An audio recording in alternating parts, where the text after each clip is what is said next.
우리 감리교회를 시작하신 웨슬리 목사님에 대한 자료를 보면 한 가지 놀라운 사실을 발견하게 됩니다. 웨슬리 목사님께서는 의학과 건강에 대해서도 대단히 깊은 관심을 가졌다는 것입니다. 웨슬리 목사님께서는 초보의술 혹은 기초의술이라고 불리는 책을 실제로 직접 쓰셨습니다. 한번 보여주실까요? 이 책은 전문적인 의학책은 아니고요. 이른바 당시 알려져 있었던 민간의학요법을 모은 것이었습니다. 이 책에는 식이요법, 운동요법, 냉온탕 목욕요법, 특별히 위생적인 생활법 등이 소개되어 있었습니다. 더 나아가서 웨슬리 목사님은 책을 쓰는 것으로만 그치지 않으셨습니다.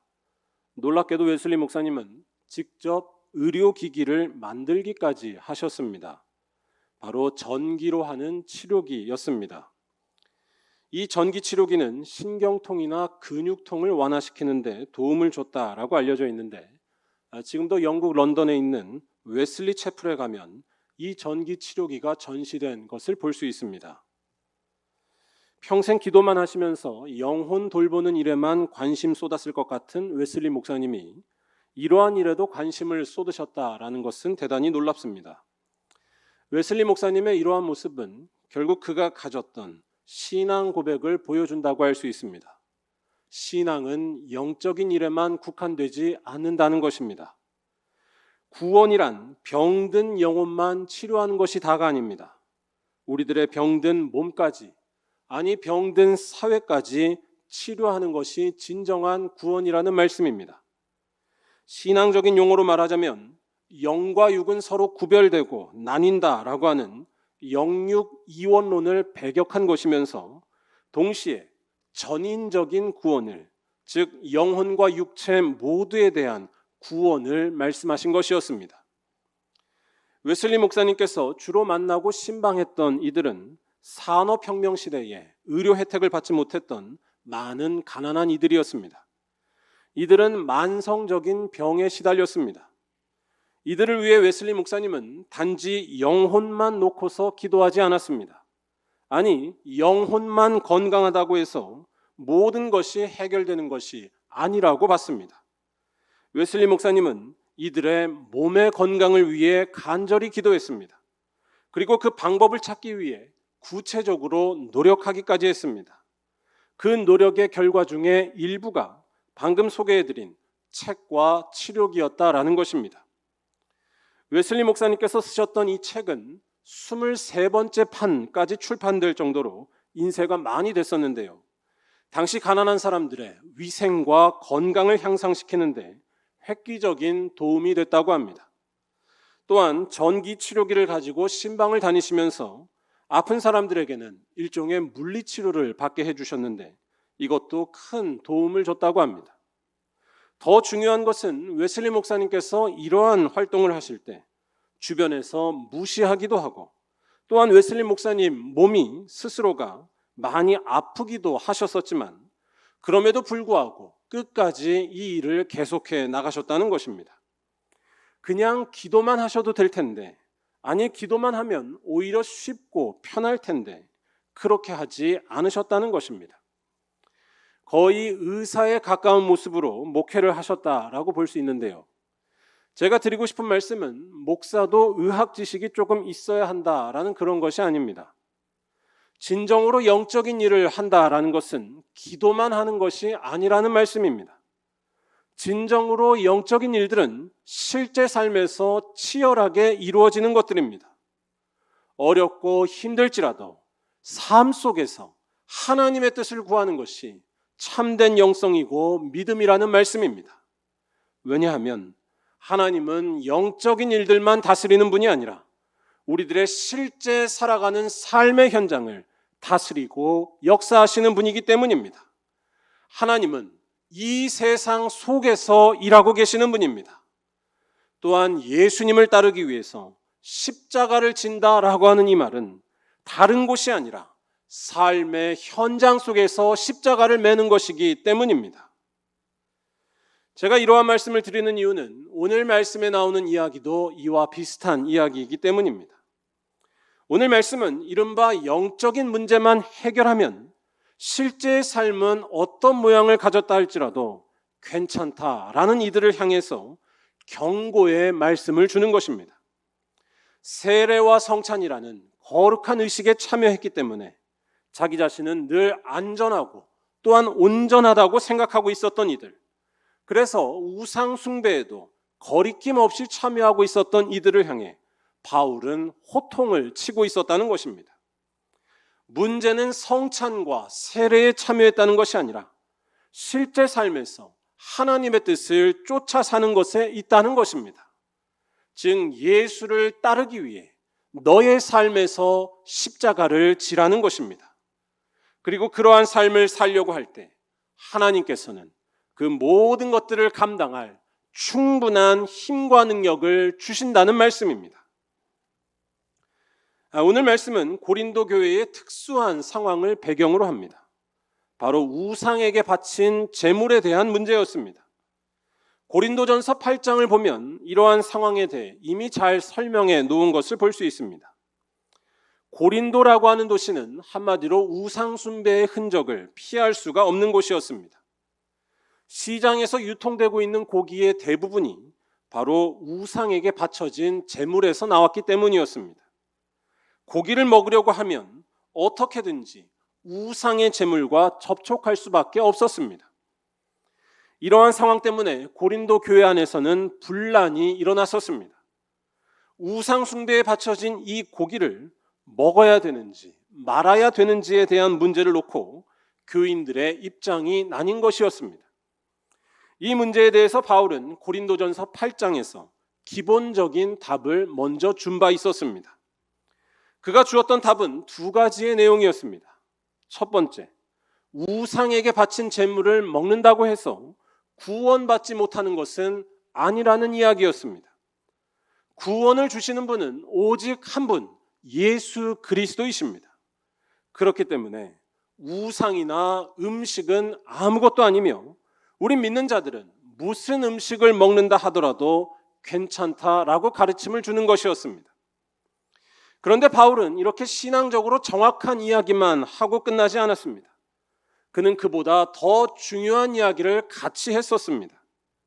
아직 이러한 믿음의 확신과 신앙적인 깨달음을 갖지 못한 이들이 바로 고린도 교회 가운데 있었는데 이들을 배려하며 행동하는 것이 더욱 중요하다라는 말씀이었습니다. 즉 이 사람들이 시험에 들지 않고 이 사람들이 믿음을 잘 지켜나갈 수 있다면 나는 음식을 자유롭게 먹을 수 있는 그 신앙의 자유를 기꺼이 포기하겠다라는 것이었습니다. 음식에 대한 자유나 또한 신앙적인 똑똑한 지식보다 중요한 것은 믿음이 약한 이들을 배려하고 지켜주는 것이라는 따뜻한 권면이었습니다. 결국 사도 바울이 이러한 이야기를 하고 있었다라고 하는 이 사실은 거꾸로 말할 때에 당시 고린도 교회 안에는 바울이 권면했던 것과는 정반대로 행동하던 사람들이 있었다는 것을 알려줍니다. 믿음이 약한 이들을 배려하기보다는 자신의 똑똑한 지식과 신앙적인 깨달음을 자랑하면서 함부로 행동하던 이들이었습니다. 방금도 배경을 설명하면서 말씀을 드렸지만 고린도 교회에는 믿음이 아직 약한 이들이 있었습니다. 이들의 믿음은 아주 어린아이 같아서 우상 숭배에 바쳐진 제물을 먹는다라는 것은 상상할 수가 없는 일이었습니다. 그런데 교회에 있는 다른 한편에는 이러한 사람들을 무시하면서 자기 마음대로 행동하는 이들이 있었다는 것입니다. 성경학자들은 이 사람들이 이른바 영지주의자들, 영적인 지식을 중시하는 이들이었다라고 추정합니다. 이 사람들의 주장은 간단하고 명료했습니다. 설령 우상에게 바쳐진 제물을 먹는다 하더라도 자신들은 구원받는 데에 아무런 문제가 없다는 것이었습니다. 자신들은 분명히 예수를 구주로 믿고 있고 또한 예배에도 빠지지 않고 있다는 이유에서였습니다. 이 사람들이 이때 믿음이 약한 사람들에 대해 어떻게 바라봤을지 한번 상상해 보시면 좋겠습니다. 아마도 그들은 한심하다는 식으로 쳐다봤을 것입니다. 촌스럽게 음식에나 집착하는 수준 낮은 사람들 정도로 깔봤을 것입니다. 그러면서 하여간 자신들은 영적으로 똑똑하고 또한 구원받은 사람들이라며 좋아하고 있었을 것입니다. 그런데 바울은 오늘 말씀에서 이러한 사람들의 문제점을 정확하게 지적합니다. 남들보다 더 많이 알고 또한 신앙적으로 깨달음을 가지며 똑똑하다는 것은 물론 좋은 일입니다. 하지만 그것이 우리의 인생을 온전하게 하지 못합니다. 더 중요한 것은 어떻게 살아가느냐입니다. 하나님 앞에 어떻게 살고 있는지가 더 중요합니다. 바울이 그 사실을 오늘 말씀에서 말하고 있습니다. 바울은 이 똑똑해 보이는 이들의 모습에 대해 12절에서 이렇게 정리합니다. 이들은 자신들이 옳다고 자랑하면서 온전히 서 있다라고 말하고 있지만 사실은 넘어져 있는 모습이라는 것입니다. 그들이야말로 한심한 사람들이라는 것입니다. 바울은 이 사실을 이스라엘 백성들이 경험했었던 출애굽 이야기에 빗대어서 설명합니다. 1절에서 11절까지에 쭉 나오는데요. 일단 바울은 고린도 교회 성도들이나 또한 이스라엘 백성들이나 다 하나님의 놀라우신 은혜 덕분에 새로운 생명을 얻은 사람들이다라는 사실을 강조하며 말합니다. 1절과 2절에 구름과 바다라는 표현이 나오는데요. 이것은 이스라엘 백성들을 출애굽할 때 인도했었던 구름 기둥을 가리키고 또한 홍해가 갈라졌던 사건을 의미합니다. 하나님의 강력한 능력과 도우심으로 죽을 수밖에 없었던 그들이 새로운 생명을 얻었고 구원을 얻게 된 것을 가리키는 것입니다. 그러면서 바울은 이와 같은 하나님의 은혜는 결국 예수 그리스도를 의미한다라고 설명합니다. 4절 말씀이 그 사실을 말해주는 말씀입니다. 이스라엘 백성들은 광야에서 반석에서 물이 터져 나와서 구원을 얻었었는데 그때 그 물이 터져 나왔던 반석이 곧 그리스도다라고 설명하는 것입니다. 다시 말해 지금 말하고 있는 구원받은 이스라엘 백성들은 단지 옛날 이스라엘만을 말하는 것이 아닙니다. 예수를 믿고 하나님의 놀라운 은혜를 경험한 고린도 교회 성도들을 함께 말하고 있는 것입니다. 예수님이 바로 우리의 인생 가운데 새로운 생명을 주시는 하나님의 능력이자 광야에서도 생명수를 주시는 하나님의 은혜가 되는 줄로 믿습니다. 모든 절망과 죄를 이기는 권세가 바로 예수님께 있기 때문입니다. 그리고 고린도 교회 성도들은 그 예수를 만나고 경험했다는 것입니다. 특별히 3절과 4절이 말하고 있는 신령한 음료와 신령한 음식에 대한 말씀은 정확하게 지금 이 말씀이 고린도 교인들을 염두한 것임을 알려줍니다. 고린도 교회에서 열심히 하고 있었던 성찬식을 말하는 것입니다. 마찬가지로 2절에서 바다에서 세례를 받았다라는 건 역시 고린도 교회 안에서 이루어지고 있었던 세례를 의미한다고 할 수 있습니다. 즉 고린도 교인들이 성찬과 세례 이 두 가지의 중요한 예식을 통해 예수님을 만나고 하나님의 은혜를 경험했다는 것을 말하는 것입니다. 그런데 중요한 것은 그 다음부터 나오는 말씀입니다. 이 두 가지 예식을 통해서 새롭게 거듭난 고린도 교회 성도들이었지만 이후에 전혀 다른 길로 나아간 악한 길로 나아간 이들이 있었다는 것입니다. 예수를 만났지만 하나님의 백성으로 전혀 살지 않았다는 것입니다. 5절에서부터 바울이 이들의 모습을 설명하는데요. 다시 한번 옛날 이스라엘 백성들의 빗대어서 설명합니다. 7절을 보시면 이스라엘 백성들이 우상 숭배에 빠졌던 모습에 대해 이야기합니다. 우상 숭배를 하는 자가 되었다라고 말하고 있고 또한 그들이 먹고 마시며 일어나서 뛰어놀았다라고 이야기합니다. 여기에서 먹고 마시는 것은 우상에게 바친 음식을 먹고 마신 것을 의미하는 말씀입니다. 바울이 말하고 있는 고린도 교회의 상황으로 말하자면 고린도 교회 성도들 중에 일부가 고린도에서 유통되던 우상 숭배의 제물을 아무런 거리낌 없이 마구 먹었을 뿐만 아니라 더 나아가서는 우상 숭배하는 자리에까지 서슴없이 나아가 절을 했다는 이야기가 됩니다. 이게 다 예수를 믿고서 은혜를 받은 다음에 하고 있는 행동들이었습니다. 또한 이스라엘 백성들이 일어나서 뛰어놀았다라고 하는 말씀은 성적인 타락에 빠졌다는 것을 의미합니다. 옛날 가나안에서 벌어졌던 우상 숭배는 우상과의 결합에 그 핵심이 있었습니다. 즉 우상을 섬기는 사제들과 신전에 있는 창기들과 성관계를 맺는 것이 우상과 결합하는 것이라고 믿은 것이었습니다. 일종의 종교적인 성매매가 이루어지는 것이었습니다. 그런데 이와 같은 일을 지금 고린도 교회의 일부 성도들이 예수를 만나고 하나님의 은혜를 경험하는 이들이 하고 있었다라는 것입니다. 8절에 나오는 음행에 대한 말씀이나 또 9절과 10절에 나오는 주님을 시험하는 것, 원망하는 것도 다 마찬가지의 말씀입니다. 예수 안에서 하나님의 은혜를 경험하고 그래서 하나님의 백성이 되었지만 이후의 삶은 하나님을 멀리 떠난 모습이 되었다는 것입니다. 6절은 이들의 이러한 모습을 요약해서 악을 즐겨했다라고 말하고 있습니다. 여러분 한번 상상해 보시면 좋겠습니다. 은혜 받고 부흥에 가서 눈물까지 흘렸는데 그 다음에 성매매하러 갔다는 것입니다.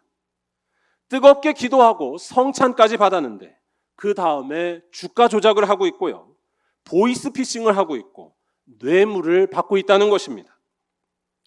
얼핏 보면 이 사람들이 이상한 사람들인 것처럼 치부할 수도 있지만 사실은 그렇지 않습니다. 우리가 여기에서 잊지 말아야 할 것은 이 사람들은 한마디로 다 믿음 좋은 사람들이었다라는 것입니다. 무슨 말씀이냐면 이 사람들이 이러한 짓을 할 때에 놀랍게도 다 제정신이었다는 것입니다. 아니 이 사람들은 믿음으로만 본다면 오히려 다른 사람들보다 훨씬 더 돈독한 믿음과 믿음의 오래된 역사를 자랑했습니다. 이들은 자기 영혼이 구원받는 것에 대해 아무런 의심이 없었습니다. 오직 예수 그리스도만이 구원을 준다는 그 사실을 믿었으며 또한 이 사실을 확인하는 성찬식에도 그들은 열심히 참여하고 있었기 때문입니다. 또한 예수를 구주로 고백하는 세례의식도 이미 받은 상태였습니다. 그들은 소위 영적인 문제의 해결을 다 이뤘다고 자신했으며 그러한 이유 때문에 세상에서 어떤 모습을 하고 있던지 간에 하여간 자기들은 구원을 받는다고 확신했던 것입니다. 이들을 이상하게 생각하지 말라고 말씀드리는 이유는 우리들도 이들처럼 생각하며 살 때가 은연중에 많기 때문입니다. 구원에 대한 문제를 일종의 지식의 문제로 착각하는 것입니다. 영적인 지식만이 확고하고 영적인 믿음만이 내 마음에 가득하고 괜찮으면 결국 구원받는 것에는 아무 문제가 없다고 믿는 것입니다. 우리들도 그런 생각을 가질 때가 많지 않으신가요? 하지만 사도 바울은 이들의 모습을 훤히 꿰뚫어 본 귀한 사도였습니다. 이들의 이러한 모습은 자기를 속이는 것이고 교회도 속이는 사기치는 것에 불과하다는 것입니다. 12절 말씀에서 선줄로 생각하는 자는 넘어질까 조심하라 라는 말씀이 이 사실을 가리킵니다. 선줄로 생각한 자는 넘어질까 조심하라. 서 있다고 스스로 생각하고 있지만 사실은 넘어진 것과 같다는 말씀입니다.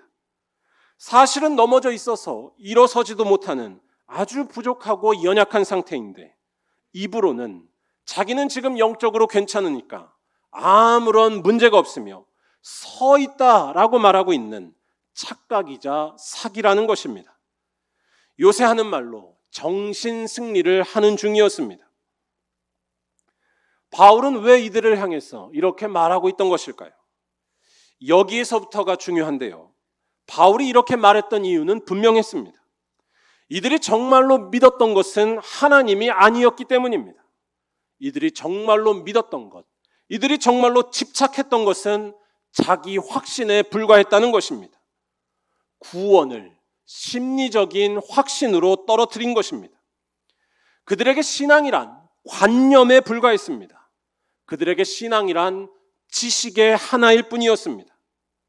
하지만 여러분, 진정한 믿음이란 관념도 아니고 지식도 아닙니다. 이 사람들이 정말로 하나님을 믿었다면 이렇게 행동할 수는 없는 노릇입니다. 진정한 믿음이란 자신의 삶 속에서 하나님의 뜻이 무엇인지를 찾아 나서는 것이기 때문입니다. 예수가 정말로 생명이라고 믿고 있다면 그 생명을 붙드는 행동을 선택해야 한다는 것입니다. 예를 들어서 제가 지난주에 코로나 확진이 되었을 때 하나님께서 저를 지켜주시고 낫게 해주실 것을 믿었다고 생각해 보시기 바랍니다. 물론 저는 그러한 믿음과 확신이 제 안에 확실히 있었습니다. 하지만 그러한 확신으로 제가 낫게 되는 것은 아닙니다. 그러한 확신으로 제가 낫게 되는 것은 아닙니다. 그러한 확신이 제게 마음의 위로를 줄 수 있을지 몰라도 제가 정말로 하나님을 믿고 신뢰한다면 해야 될 일이 따로 있다는 것입니다. 지금 무엇이 하나님의 뜻인지를 깨닫고 구체적으로 행동하기 위해 움직이는 것입니다. 그 행동은 다른 것이 아닙니다. 병원에서 처방받은 대로 잘 쉬고 약을 하루도 빠짐없이 잘 먹는 것입니다. 또한 힘들지라도 방 안에 격리돼 지내는 것을 잘 참고 끝까지 견디는 것입니다. 신앙적인 용어로 하자면 제가 져야 할 십자가를 잘 지며 살아가는 것입니다. 그런 차원에서 거꾸로 한번 생각해 보면 오늘 말씀에서 바울이 지적하고 있었던 이 영지주의자들의 문제점이 무엇이었는지를 잘 알 수 있습니다. 이들은 한마디로 예수 믿으면서 해야 될 숙제들을, 불편한 일들을 하고 싶지 않았던 것입니다. 자기의 삶에 대해서는 건드리지 않기를 원했습니다. 그저 편리하게 지내고만 싶었던 것입니다. 이들은 믿음이 약한 이들 때문에 내가 좋아하는 자기 자랑을 하지 말아야 한다는 것이 싫었습니다. 또한 오랫동안 익숙하게 알고 있었고 편리하게 지내온 고린도의 문화들, 또한 너무나 즐겁고 편한 우상 숭배도 버리고 싶지 않았습니다. 아니, 살면서 가끔씩 악하게 살 수밖에 없거나 아니면 악한 일을 묵인할 수밖에 없기도 한데 그런 걸 버리라고 하니 얼마나 짜증이 나겠습니까? 또한 그런 것들을 버리게 된다면 당장 살아가는데 큰 문제가 생길 수도 있습니다. 너 좀 유별나다라는 이유로 왕따를 당할 수도 있고요. 심할 경우에 직업을 잃을지도 모를 일입니다. 한마디로 예수를 따라가다가 삶에서 부딪혀야 할 불편한 문제들을 마주하고 싶지 않았던 것입니다.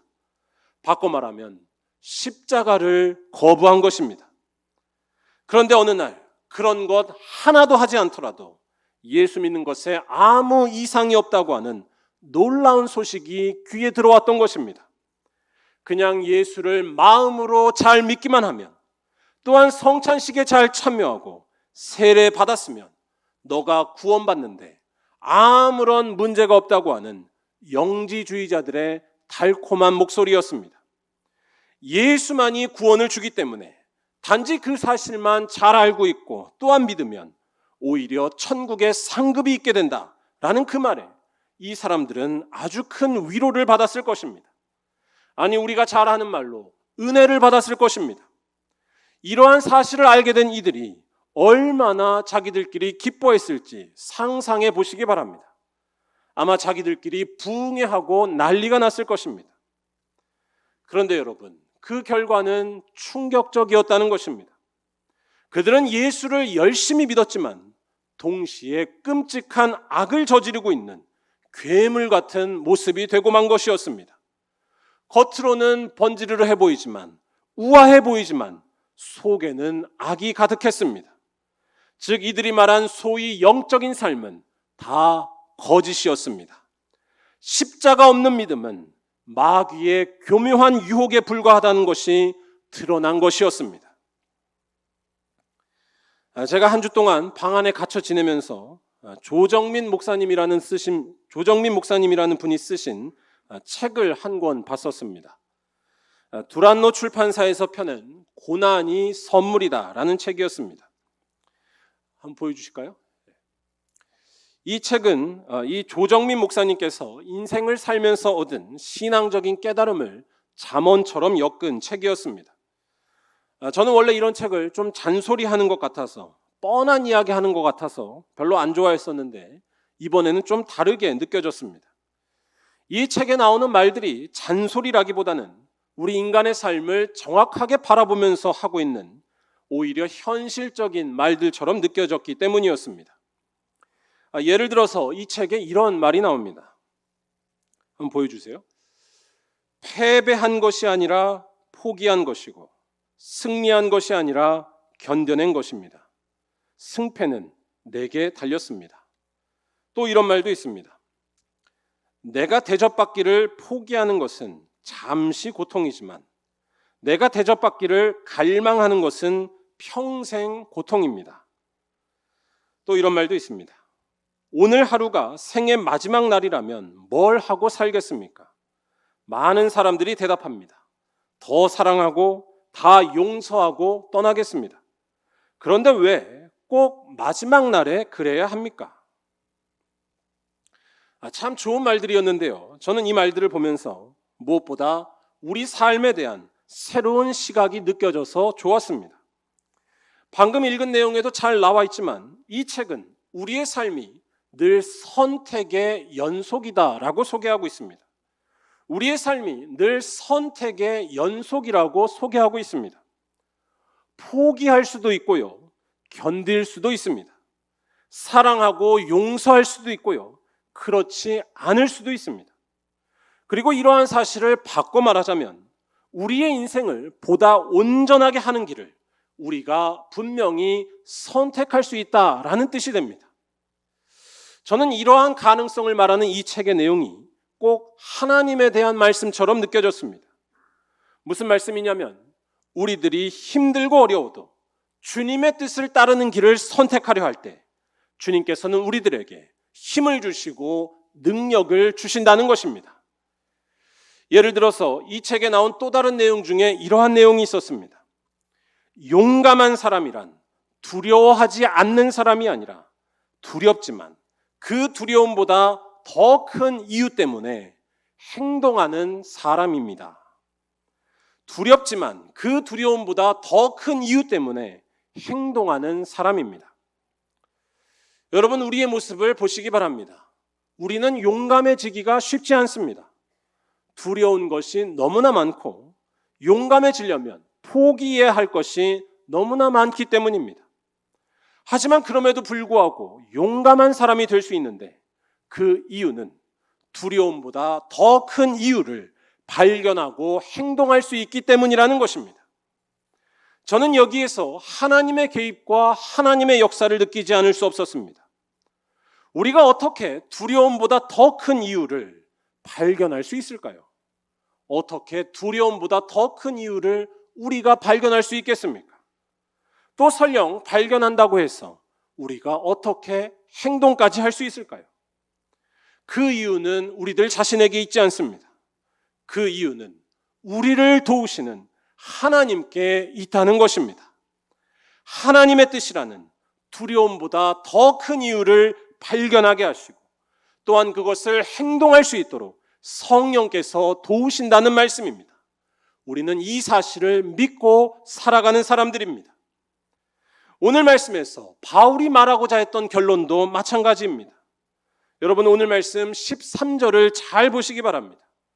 바울은 자기의 편리함을 위해서 신앙을 왜곡하고 있었던 이들, 그래서 십자가를 거부하고 편한 길로 가고 있었던 이들을 향해 강력하게 권면합니다.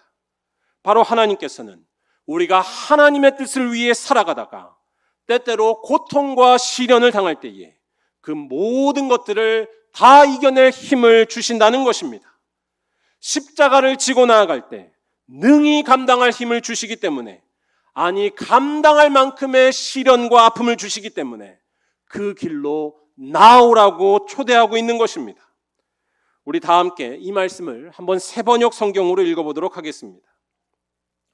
여러분은 사람이 흔히 겪는 시련밖에 다른 시련을 당한 적이 없습니다. 하나님은 신실하십니다. 여러분이 감당할 수 있는 능력 이상으로 시련을 겪는 것을 하나님은 허락하지 않으십니다. 하나님께서는 시련과 함께 그것을 벗어날 길도 마련해 주셔서 여러분이 그 시련을 견디어낼 수 있게 해 주십니다. 아멘. 사랑하고 또 보고 싶었던 우리 말리언교회 성도 여러분, 마귀의 유혹에 빠져서 예수 믿고서 괴물이 되어버렸던 어리석은 고린도교회 사람들과 같이 되지 마시기를 간절히 바라고 바랍니다. 온전히 주님의 뜻을 이루기 위해서라면 우리 삶에서 시련과 고통도 마다하지 않는 길로, 곧 십자가 지는 길로 나아가시기를 간절히 부탁드립니다. 예수께서는 마태복음 16장 24절에서 분명히 말씀하셨습니다. 누구든지 나를 따라오려거든 자기를 부인하고 자기 십자가를 지고 나를 따를 것이니라. 즉 십자가 없는 믿음은 다 가짜라는 것입니다. 이번 사순절 여러분들은 이 십자가를 지기 위해 무엇을 지금 하고 계십니까? 여러분들의 믿음이 마귀의 유혹에 빠진 거짓의 믿음이 되지 않기 위해서 여러분들은 무엇을 하시겠습니까? 하나님께서 사랑하셔서 부르신 우리 말리언교회 성도들은 세상에서 손가락질 당해도 악한 일을 피하며 살아가고 의로운 일에 힘쓰며 살아가야 할 줄로 믿습니다. 비록 내가 조금 불편해도 하나님의 창조 질서를 지키는 일에 온 힘을 다해야 할 줄로 믿습니다. 무엇보다 가난하고 억울한 자들을 위해 여러분들의 삶을 나누는 은혜가 여러분 모두에게 넘치시기를 간절히 바랍니다. 그리고 그러한 삶을 살아가시다가 시험과 어려움을 만나실 때 결코 두려워하지 마시라는 것입니다. 여러분들이 지고 있는 그 십자가 곁에 바로 하나님이 계실 것이기 때문입니다. 하나님께서는 감당할 만한 시험을 주신다고 약속하셨고 모든 것들을 이겨낼 힘과 능력을 주신다고 약속하셨기 때문입니다. 마지막으로 여러분들이 이와 같은 삶을 살기 위해 치열하게 투쟁하실 때 예수님과 하나가 되었음을 알고 기뻐하시기를 바랍니다. 예수님이 바로 하나님의 뜻을 이루기 위해 모든 시련을 다 당하신 분입니다.